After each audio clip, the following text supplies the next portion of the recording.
to Pareusi's On a Knife Edge podcast, this time with the OG of Cornish cuisine, Gideon. It's very good to have you on, mate. Cheers, dude. Thank you very much. And I thought we'd basically just talk about like your journey, because amongst definitely like the Cornish scene, you're very well known for achieving a lot of things within the industry. Yeah. So where kind of for you did it all start? I think like literally just being like growing up as a kid, I never wanted to be anything else. I think that's where kind of like I always knew that I was going to be a chef. I always knew that food was my journey. Basically, I kind of grew up with my nan and granddad who had a little small hole in, and they were very traditionalist. So we would have fish and chips. We'd always have roasts. Nan would always make Victoria sponge cakes, and that's kind of my kind of memories of a kid. And at the age of 9, 10, making lasagnas with my mum, I knew that food made me happy, and I kind of knew that was my journey. So when I started secondary school, I knew I was going to be a chef. I never knew anything else, and then that was my mindset, and that was what I was going to be, and there was no really kind of deviation. That was it. I was just like sold, done. I'm going to be a chef. Let's do this, and that's what it was. Did you always want to be like kind of go for like accolades and stuff? Did you always think I want to be like a Michelin chef? No, when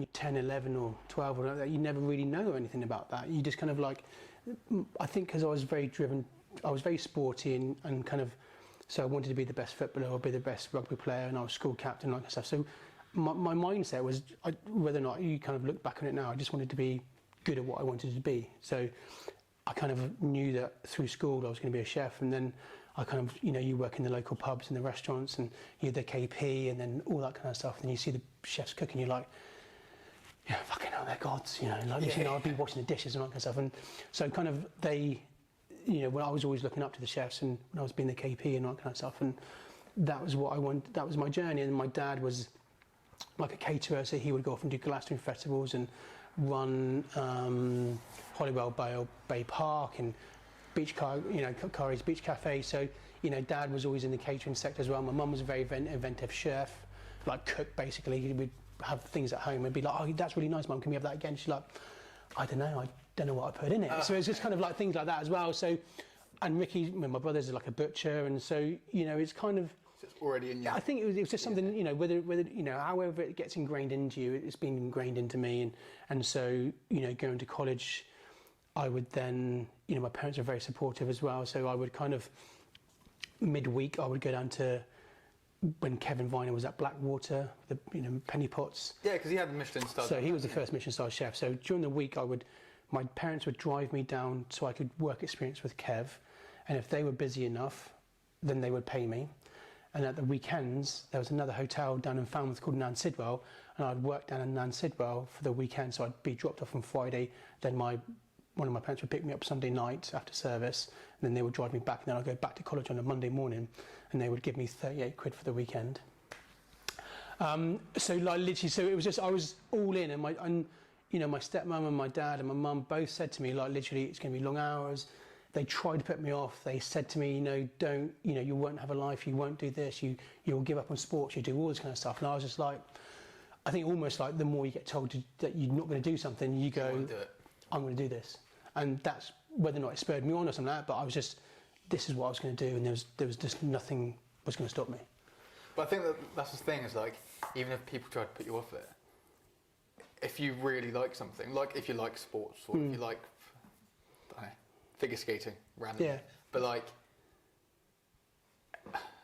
that's like your thing, isn't it? It's like, yeah, I just like I try to say to the guys in the kitchen stand and stuff like now, there's lots of people we're finding now. We're working with a company called Ashburton Cookery School, and what we're finding now is kind of like people are doing almost their first job, and they're finding it like so boring and not fulfilling them, and kind of the people, whether or not you're doing accountancy, but they were just there like, kind of like, I couldn't wait until it came to 4 o'clock or 5 o'clock so I could get out and just go back home and I could cook. And I was like, okay. So I wanted to be a chef, and I was like, fine.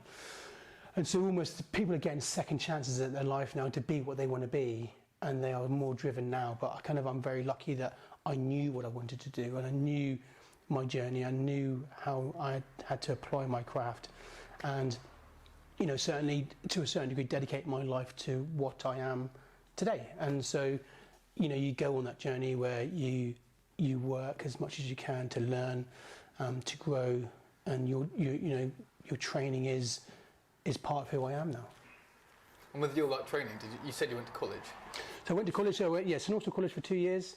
During my time at college, I would then go down to Kevin's and do work there midweek, because he couldn't afford to pay for me full time.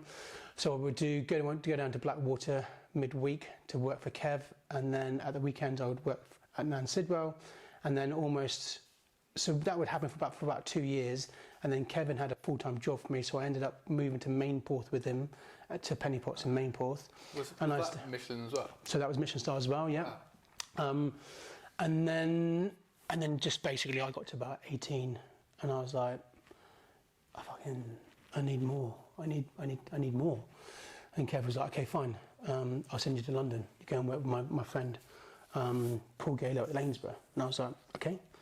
So I did a trial at Lanesborough, this big singing 5-star deluxe, the best hotel in London at the time with Paul Gaylor, and that was it. Then I went to London, and I spent London. I was in London for about 9 years, and you kind of get caught up with it, and you kind of go, okay. I was very much like, what's the next hardest kitchen? What's the next biggest kitchen? You're trying to just so you just kind of go to the Lanesborough. And then, our industry is so, we look after our own, and that's what I love about it. We're so caring, and we want to support each other. We kind of want everybody to be the best, and if you go out to eat in different restaurants, they look after you and all that kind of stuff. And it's such a generous, loving world that we live within. So I went to the Lanesborough. I spent, 15 months there maybe, and then I went to a restaurant called L'Escargot.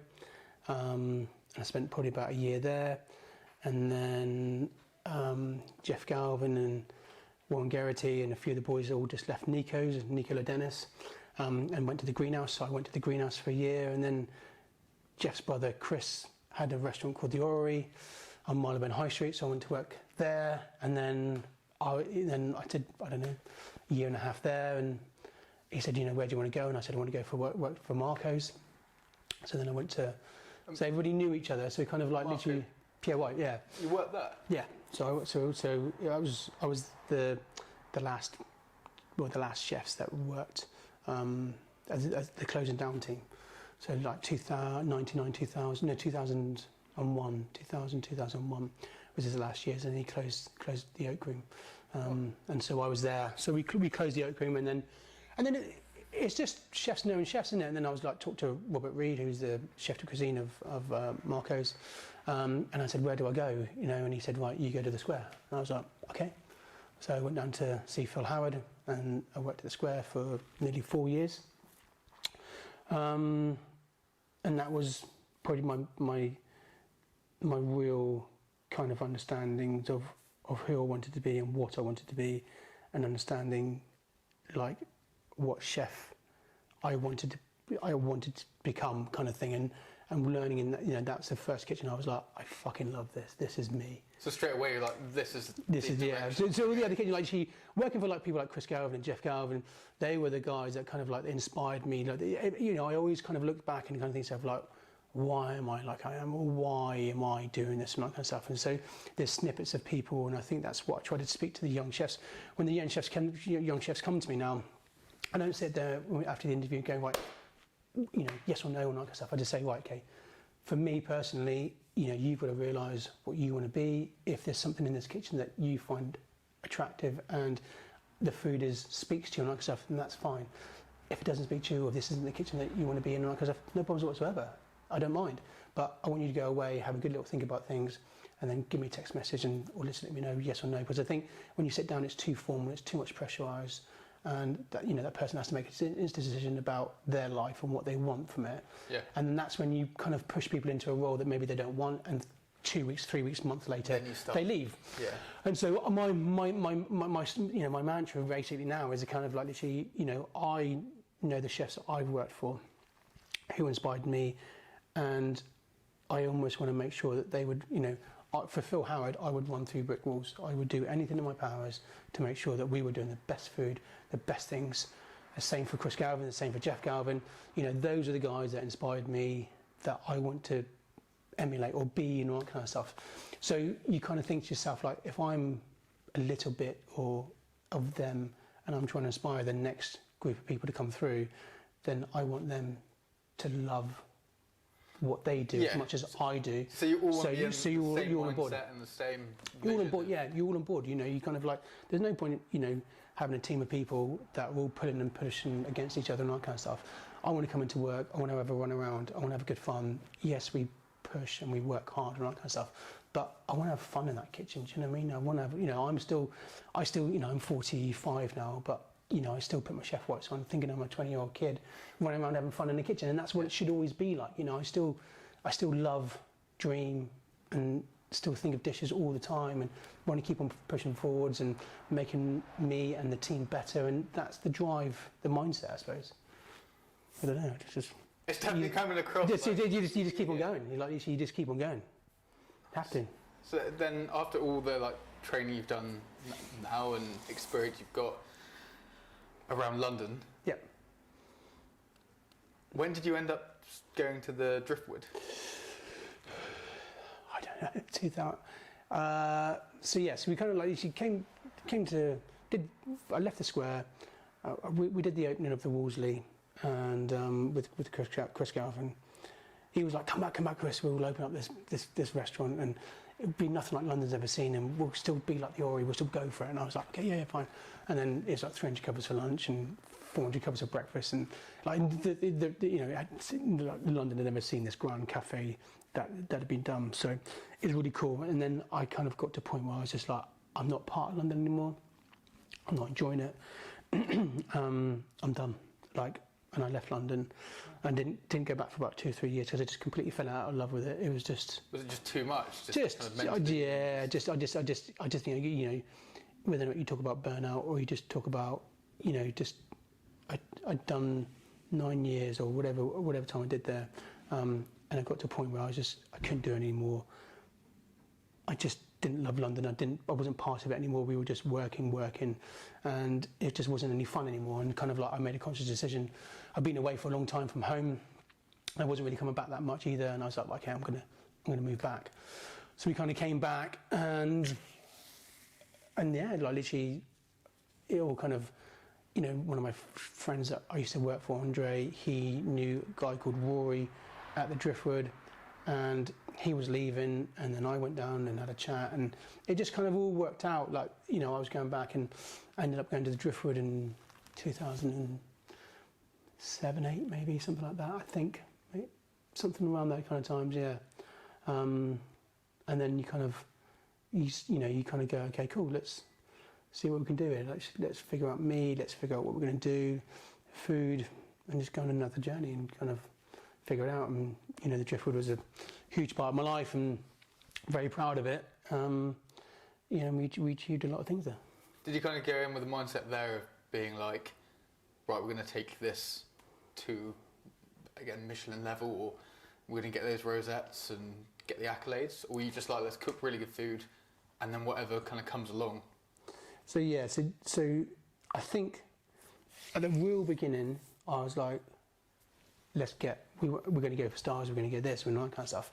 And I think almost that's, the mentality of that was, I think sometimes if you eat desperation, or you kind of want something so much, or you drive, or you think you're doing all that kind of stuff, I think you lose sight and you lose vision of everything. It wasn't until I went away. We me and Sam, obviously, me and my wife, we got married, and we went away and all that kind of stuff. And the resets that we used to have at the Driftwood, where we used to close down for 6 weeks over Christmas, New Year, and January, it was a really good time to be able to kind of decompress and kind of figure things out and all that kind of stuff. And we went away to Australia, and we did Fiji, and we did a bit. Part of our honeymoon was we did a bit of travelling and all that kind of stuff around Australia and all that kind of stuff. And then I just came back with a different mindset, and I employed. And it was 2011 basically, and I employed a guy called Guy Owen as my sous chef. Oh yeah, Guy Owen. Yeah. So we sit down. We always laugh about this story, but I sat down. We were in Costa coffee in the small store, and we sat down, and then I just kind of like had a chat with him. I said that, and I just I stand by this, and I was like, and he will tell you exactly the same story as well. And I said, I'm sick and tired of fucking about. I want a fucking star now. We're going to go for it. And either you're on board and you have to when we do this, or I find somebody else. And he was like, no, let's go. And that was the mindset. And then basically we just fucking went for it. And on the back of that, kind of we achieved a star. But wow. I just wanted to kind of simplify what we did, calm down a little bit, reset, restructure, but also as well, the one thing that you needed to have a team behind you that were on board, to make sure that everyone understood what we were trying to do and where we were going and all that kind of stuff. Just make sure that we were consistent in what we were doing and we were delivering a great product. The guests were happy, we were busy, and then everything just kind of fell into place. It's very difficult to try to explain it. I just think what it takes, I still don't know. So I was going to ask you that. Yeah, I just you still just because things happen, it doesn't mean that I understand everything. All I do is I believe and I love what I do. We source the best I can do. We cook it the best I know how to, and then we do it in a style that I love and that seems to work. And just whatever. I just it's very difficult to try to. I don't. Exactly. If people know a formula or people understand it more than I do, then you crack on. But I just I love it. I think of things. We work at it. We make sure it's the best. That's basically it. I don't know. It worked. It works. Yeah, no, it's worked. It's worked so far. When announced that you got your star, yeah. Can you remember like the time or where you were? Or? So the start, the Driftwood was almost like the old, it was back in the old days, and Simon Holston phoned us, and it was like 5 to 12 or whatever. It's like that. And the internet kept, it's like always one of those things, isn't it? The internet keeps on crashing, and you haven't got a clue what's going on and that kind of stuff. And then Simon Holston phones me, and he goes, "You got it, you fucker." And I was like, "What?" And he was like, "You got a star. Eden, you got a star, you fucker." And I was like, "What?" And I just like literally, because we were just running around, and people were worried about that, but I just, we would just keep on going and that kind of stuff. Yeah. And then all of a sudden, it kind of broke and it started to happen, and then like, everyone was like, "Is this real?" And then Phil Howard phoned me and said to me, "Congratulations, Chris," and that kind of stuff. I was like, "Fucking hell, this is happening." So it took a little while to... So literally, so then all of a sudden, like, your life's work or your dreams of what you wanted to do is all starting to happen now. And then Fiona, the owner, came running into the kitchen and just jumped on me and grabbed me and all that kind of stuff. And I was like, okay, this is happening now. And then just kind of all kind of broke. And then, the press ring, and then, all these kind of, then people start ringing, and then you start getting the messages and things start coming in now, and it just stuff like... I bet there's a lot to take on. Like star and then everything. Exactly. Yeah, you kind of like these things that it just your brain, it just doesn't really you don't get it, and then all of a sudden you go like, cool, we've done it. All right, let's crack on, and that's it. And then you keep on going, because as much as you might have achieved, you still need to deliver that evening. You still need to hang on to it. You still need to deliver the best food that you can do. Still do what you do. And then you kind of go for this thing of, okay, look, do we need to change? Do we need to do anything or anything like that? You think to yourself, no, the best advice I was getting was like, you got to start for what you do, not what you're going to do. So you keep on doing what you do. But you still believe in it, and you still tweak, and you still play, and you keep evolving. And I think that's parcel of anybody or any person. You just keep on trying to keep on going, I think. I suppose you have to be careful if you start, like I said, tweaking things. And yeah, if you do one style of food and then all of a sudden you go El Bulli or you go Heston Blumenthal or something like that, then people are going to go like, "What are you doing?" Yeah. So you still, my ethos is the fact that we source the best produce that we can do from the West Country. We use amazing suppliers. There is a general story about what we are trying to do, or a symmetry or a synergy between, the garden and what we're buying in. So there's things that's always happening, and nature tells you where you're going to go with the food anyway. I don't have to do that. You work to seasons, you cook to seasons. If you've got tomatoes on in December, then you need to be shot. So there's a certain philosophy that I I am, and I know what I am, and I know how to cook to things and all that kind of stuff. And so you just do it in the way that you understand food, I suppose, and you speak you speak through that. So down at the Gideon Park now, Yep. Did you say you've got loads of the kitchen garden there? So yeah, so we've part of the attraction for Gidley was the fact that it's the big shining beacon of the southwest and all that kind of stuff, and it's had some amazing chefs before them that have achieved incredible things and that kind of stuff. And so when the kind of phone call came in to see whether or not I would be interested in a cup of coffee, I kind of like spoke to Sam, and she says, if you don't go, you'll regret it for the rest of your life. And you go, okay, cool. So I went up there and had a cup of coffee. Obviously, it was about being the chef at Gideon Park. I'd been at Driftwood for 12, 13 years. Wow. And so I just needed to know what I had left in me, or what I wanted to be, and all that kind of stuff. And we were shareholders at Driftwood. Everything's kind of like pretty secure, and everything was really sweet and all that kind of stuff. And so everything was good. But you go back to, I don't know whether or not go back to, okay, can I go again? Have I still got it in me to? Yeah, can we do it? Have I still got it? Can we go again? Can we be more? Can I do more? That's that, and then you start asking your questions and that kind of stuff, and you just think stuff like, right, okay, it's time to go. And so it was real hard for me to leave Driftwood. It was real emotional because of that journey that we'd been on there and that kind of stuff. But I would never have left any of that place for anywhere else, as far as I was concerned. And so Giddy was, as a young kid growing up in the West Country, Gideon Park was with Michael Caine's was always the kind of the place, the hotel and that kind of stuff. We'd stayed there many times, and actually our first date with me and Sam, we went to Gideon Park. I just kind of like literally, I went all out. She was, I just knew. So, and it was a rare day. I had a rare day off, and I was like, come on, let's go have some lunch. So that's what we did, and and now I don't know, we're 20 years later. Wow. We've got 2 kids. She's my wife, and now I'm at Gideon Park. So it's certainly for me, it's definitely a dream come true. But a lot of hard work has gone into to being where I am now. So it's cool. Because I heard of Gideon Park before. Yeah. When Michael Caine's was there, and then I heard you then obviously got the job up there. Yeah. And I remember we did like a steak knife delivery up in Manchester. I was on my own, and I stayed at this hotel on the way down, and I thought, it's been a bloody long day. Yeah. I treat myself to a nice steak.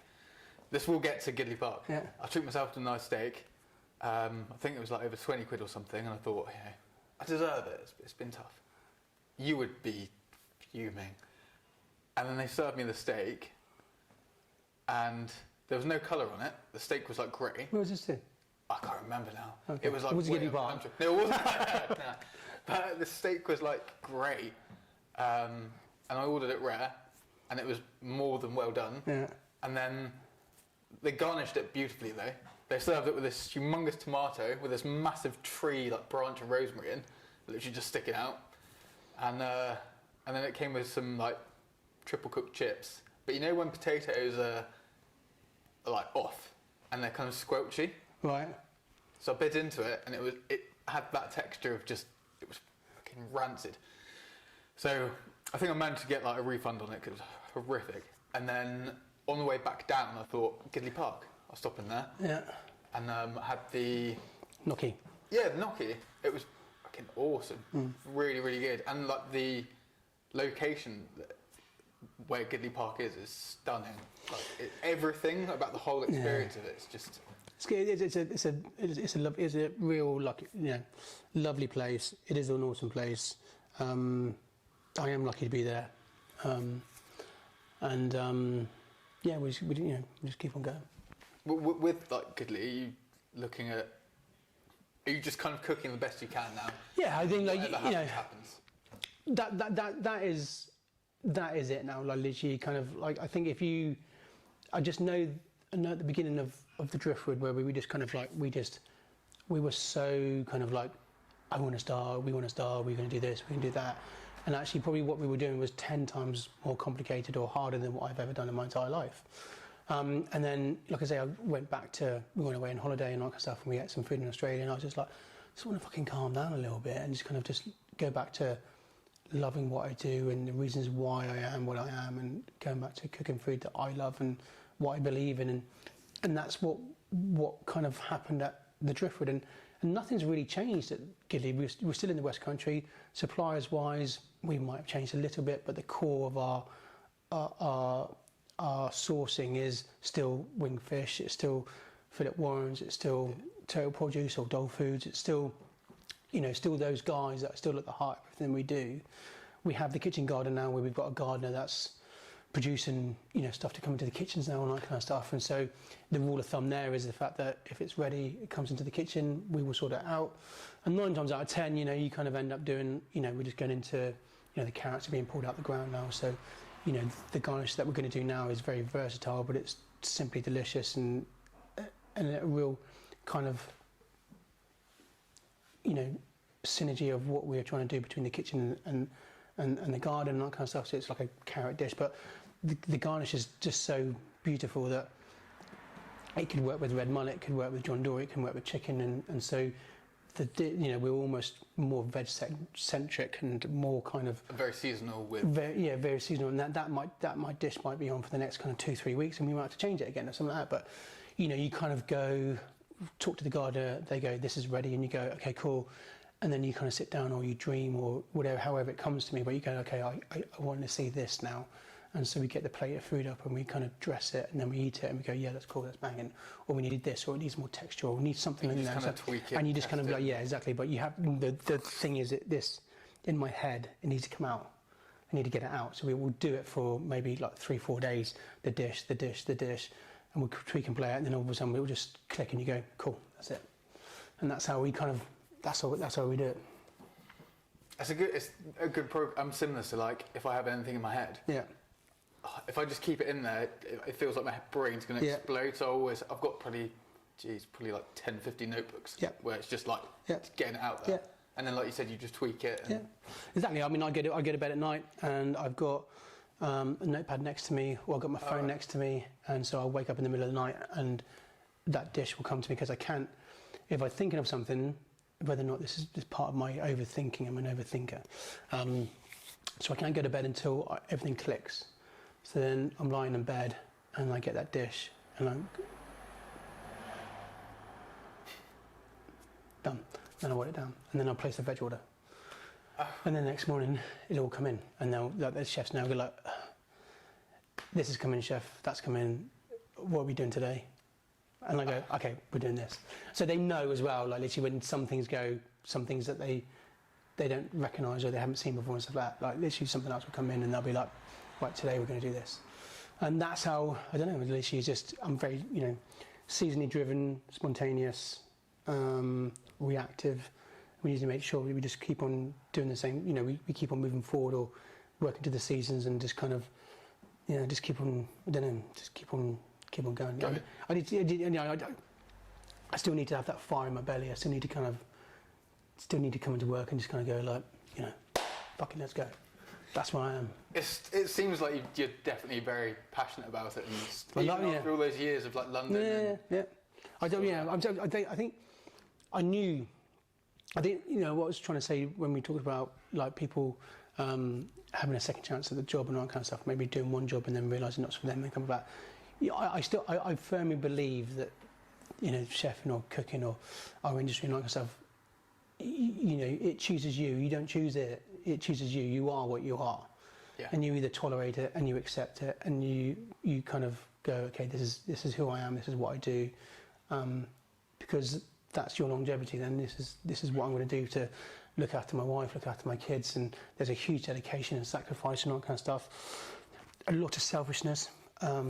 but you've got to balance that as well, and you've got to kind of be present.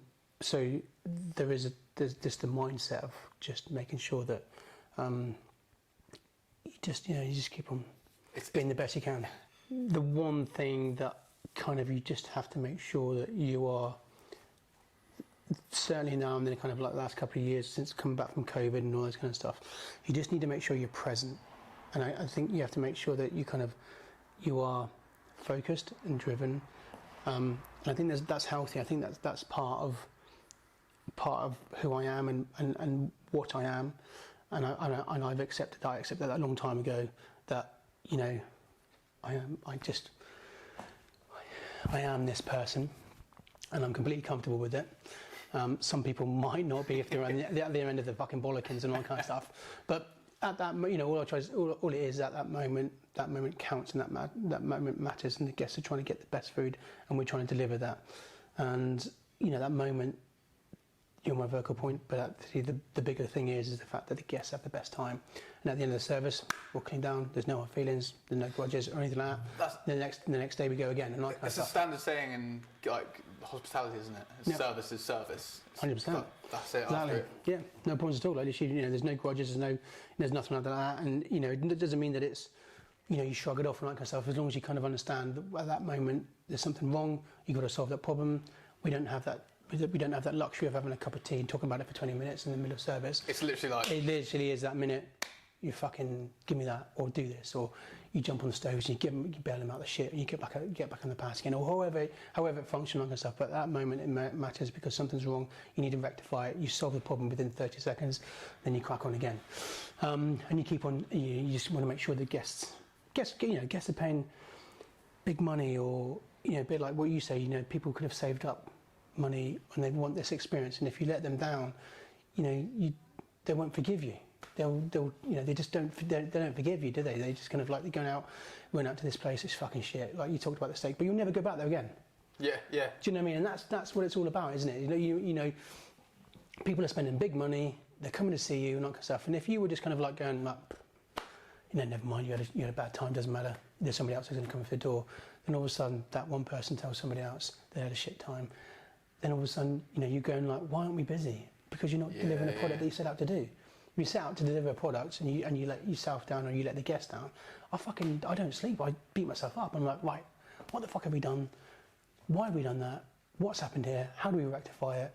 How do we make sure it's better the next day, or something along those lines? And that's how you know, that's just it. You know, you just kind of make sure that everything's in place for mistakes not to happen. But if they do happen, if something does happen, we're all human, then you make sure that the next day we either grow from that, we get better. And improve. Yeah, exactly. And it's definitely, even if you have like 100 compliments through the day, really, really good ones, people saying it's best food they have, best experience. If you get one that's slightly negative, that's what eats you. Hard. Eats you. And you either go, you know, that's why, you know, I think it's only like chefs are, you know, we wear our heart on the sleeves. We are what we are. We dream. We love. We create.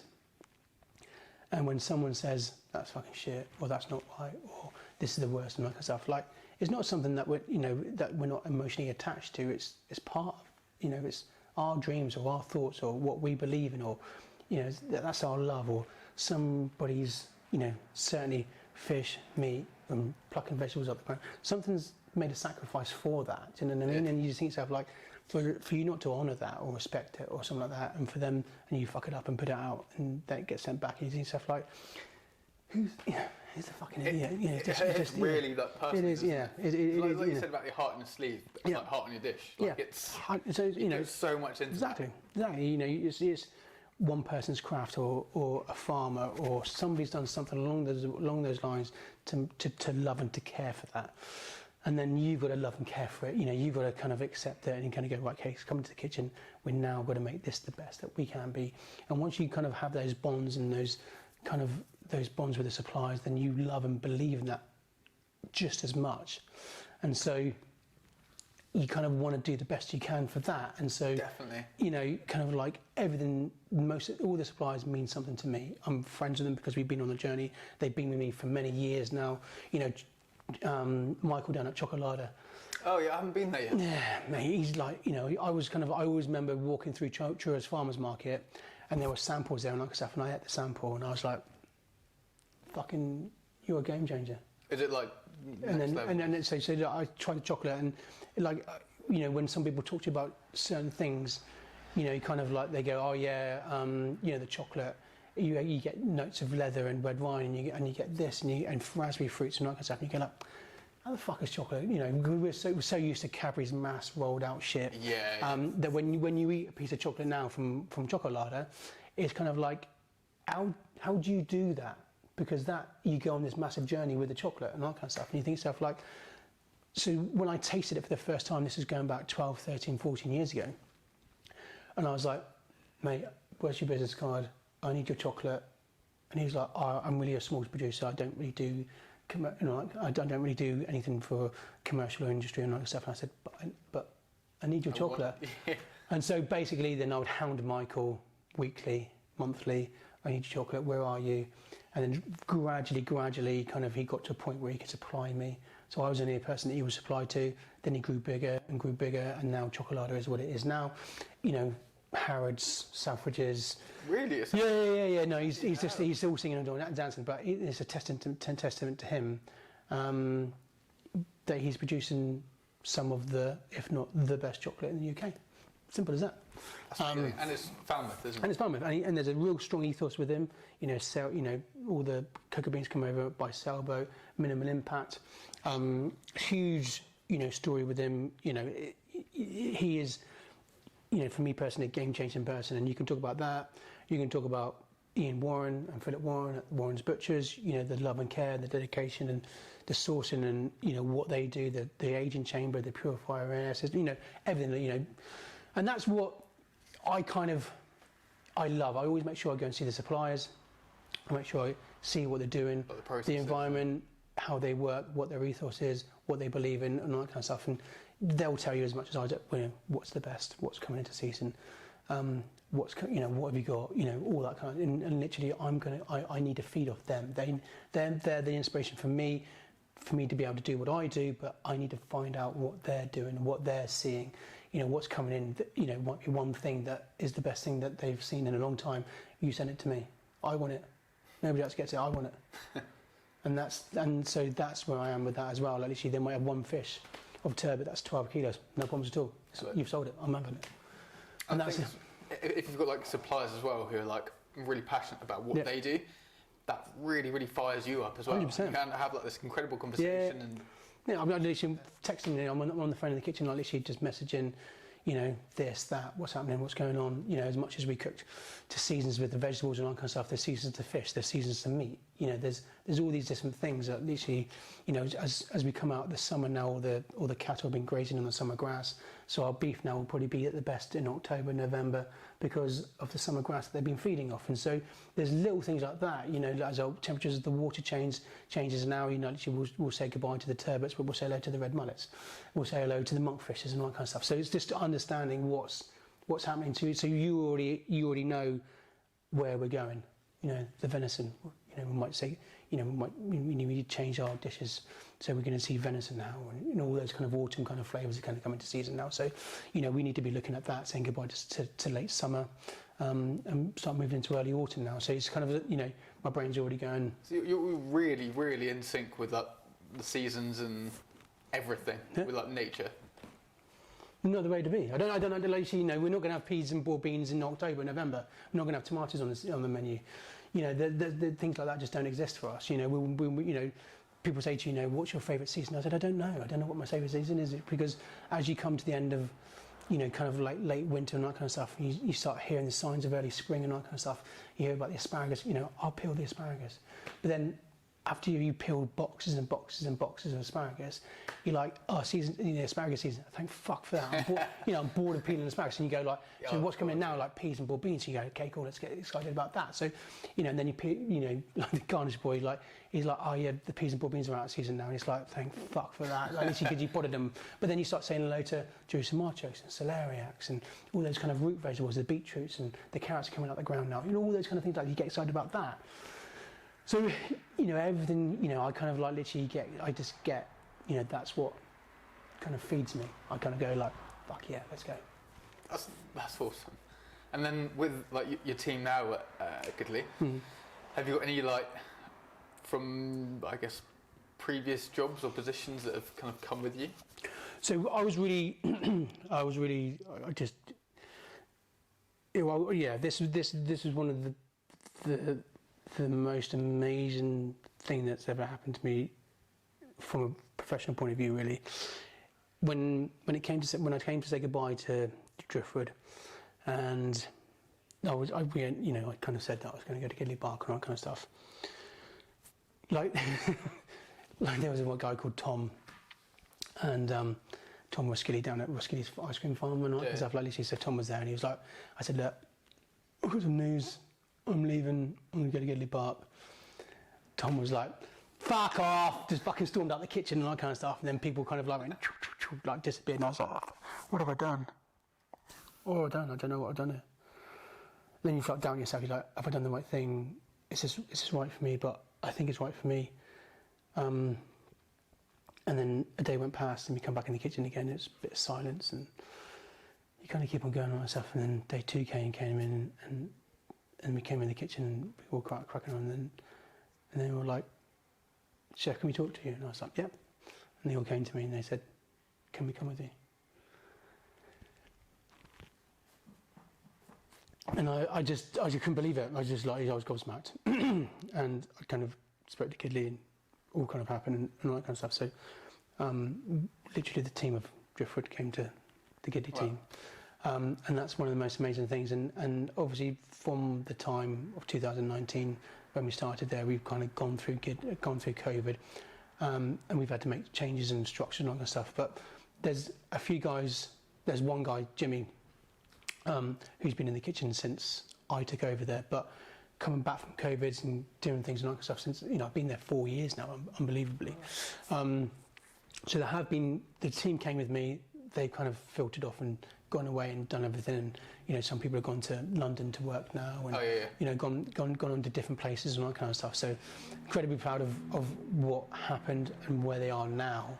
But there's one guy, Jimmy. Since I started at Gideon Park, he's been there, and he's my rock. He's like grown and done every section now. Kind of like literally, he's my right-hand man now. Did he know that you sued? Yeah, so basically, like, he won't accept it because he doesn't believe he's good enough. But he's been there for 4 years, and he's just humble. He's just a hard worker. And he's just lovely, and he's just like a silent assassin. Where he just kind of like understands exactly what we need, what we need to do, and he does it. And he's just a machine, and I love him, and he's great.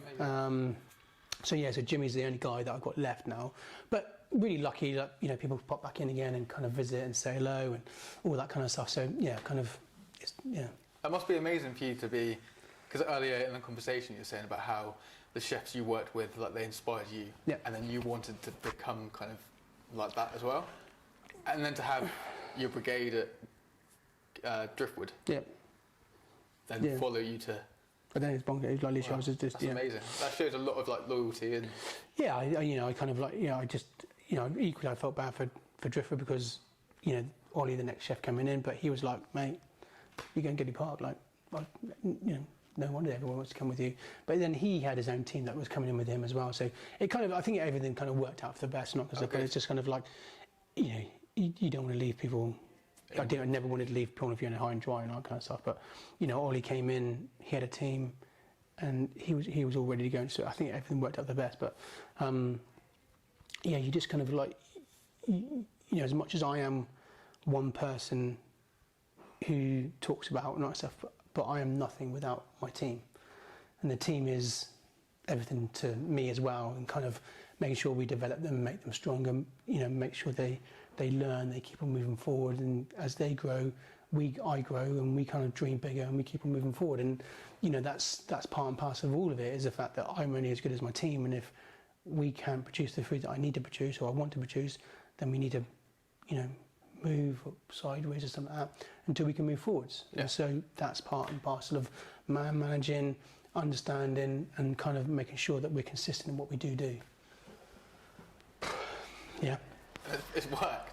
But I think you just gotta. You just need to kind of. I don't want to be the guy that comes into a kitchen dreaming of one thing. We can achieve this. me just going fucking nuts all the time because we can't achieve this, but we can do this. You kind of need to go, okay, we can do this, but this will be the best that we can do at this moment, but we need to be here, and we'll keep on going to that point. Because the only person who gets, you know, if I'm going in there and I'm a fucking tyrant and I'm kicking off and going nuts and that kind of stuff, it's no fun for anybody. I don't enjoy it. They don't enjoy it. They come to work and they're working in a shit environment. It's fucking horrible. Like, I just want to come into work and I want to have a good time. I want to run around. I still feel as if I'm, you know, 20-year-old kid running around having fun in the kitchen, seeing things for the first time or dreaming of things for the first time and all that kind of stuff. And that's just you've maybe still got the excitement there. You've still got maybe it's my naivety or my me just being stupid. I don't know. But I just kind of, until I stop loving what I do, I'm going to keep on going. best way to do it. Yeah, I don't know. You don't want to like get to a point where you fall out of love with it. Yeah, I mean, there's going to come a point where I can't physically do, or I'm not the chef that I was 20 years ago and that kind of stuff. And maybe I'm not the chef that I was 10 years ago, but I kind of just want to keep on loving and enjoying and being present and helping and kind of telling my story the best way I can through the food and that kind of stuff, you know. Through your whole career, which has now been, say, about 20 years, more? How old do you want me to be? Yeah. I kind of like, I mean, I started working as a KP when I was 14, so I'm 45 now, so, you know, we're talking... A few years. A few years now, a couple of years. During those few years, yeah, what would you say has been like your kind of proudest moment in your career? I think the journey is something that I'm kind of super proud of more than anything else. One significant. You can, I mean, obviously you can say, winning 4 rosettes or winning a star and that kind of stuff, but make it. I suppose. What, just the experience in itself? Just the journey has been like literally. If I had my time again, would I do the same things and that kind of stuff? Would I work for the same people? Would I do the same thing and that kind of stuff? And I'm lucky. I do consider myself lucky that I've met the people that I've met, the journey that I've been on, where I am today and all that kind of stuff. Is, without Chris Galvin or Philip Howard, there's no Gideon Park, there's no Driftwood, so you have to go, you can't go from here to here and think you've achieved everything and that kind of stuff, because I've still got 10, 15 years ahead of me, so I don't know what those 10, 15 years are going to be or where I'm going to be or anything like that. But my journey is my proudest thing, because I've always kind of wanted to go into the next kitchen that's better or improve myself, or getting that job where you think yourself, I really want to work there, that's where I want to be. And so though those moments or that journey, or being friends with the Galvin brothers and Phil Howard texting me, saying hello to me, those little moments, and meeting, just meeting the people that I have met on my journey, being friends with them, knowing that, you are going on this journey and you're going to keep on going on this journey. I don't know where it's going to end or anything like that, but there's no defining moment to it yet. Maybe when I come to the end and I got my pipe and slippers on, and I can say, this is the moment that this is what it is, but I'm just not there yet. I keep on wanting to, or dream bigger, or wanting to be more. Whether or not I achieve that, I haven't got. I don't know. But I just want to keep on going and learning and doing better each day, inspiring the people around you and all that kind of stuff. And kind of, so the journey isn't over yet. And so maybe when the journey's over, then we can talk about what is your defining moment, or what is the one thing that. That one thing or one moment and stuff, but in a professional kitchen. But at the moment, it's still going. I'm still not there. Well, when you get to the point where you're in slippers with a cigar or something, give me a finesse. Yeah. I was going to say, like, smoking. I was just smoking pipe. Yeah, I'm ready for my defining moment. Then you have to look back on that and think to yourself, like, without there's just moments that you just kind of go, that was fucking cool. Like, I worked there, or I did this, or I'm friends with him, or he's my mate, and I can go here and I can do this, and but none of that is without sacrifice, hard work, commitment. I think I understand you, because like you can have all these cool moments, the things you really remember, where it's like, fucking hell, that happened. Like, that's really cool.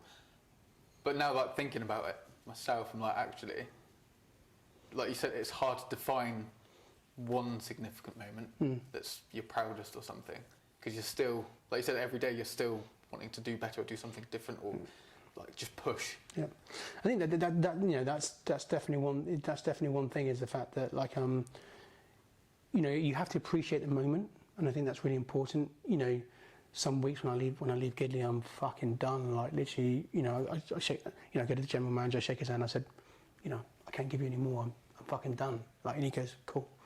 And I drive home, and I know that I've had a hard week and a great week, and we've given everything that we can do to our guests and all that kind of stuff. It wasn't really until I worked at the Square, and I was like 21, 22, and I was like, that's when I was like, I'm going to be the fucking first chef in Cornwall to get a star. And that's when, and then I was like, right, I'm fucking going to do this now.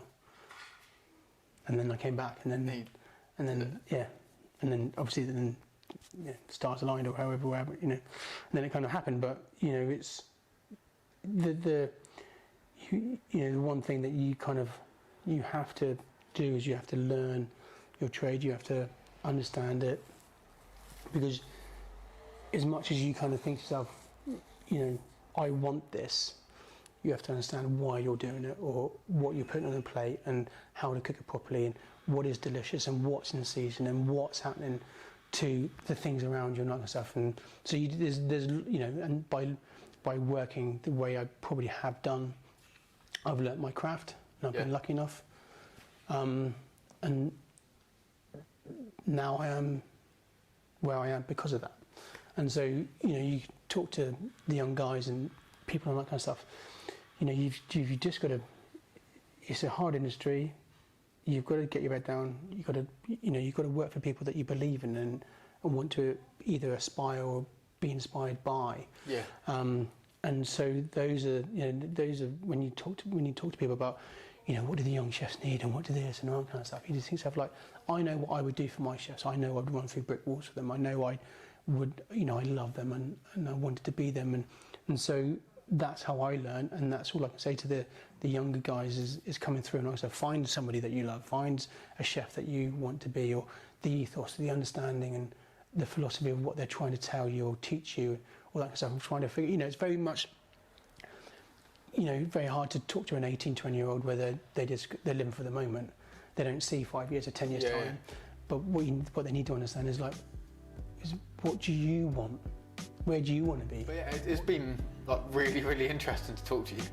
And like after years of like working in the kitchens around here, hearing your name kind of whispered around, to meet an idol, mate. Super kind. It's been a pleasure. Thank you very much.